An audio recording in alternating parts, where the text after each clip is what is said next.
In this video, I'll show you how you can fix the no sound on YouTube on your Google Chrome.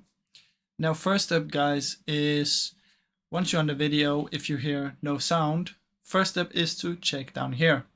Make sure this is not muted and there is actually volume on here.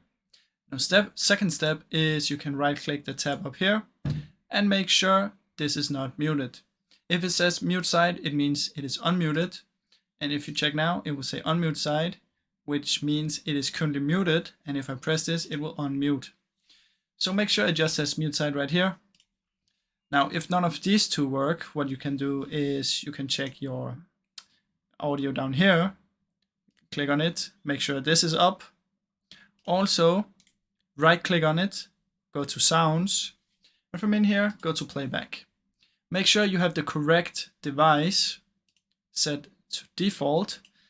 Let's say if I choose this one as default, it will not work. So make sure you have your correct device as the default device. Now, make sure all of this is correct and then give YouTube a reload.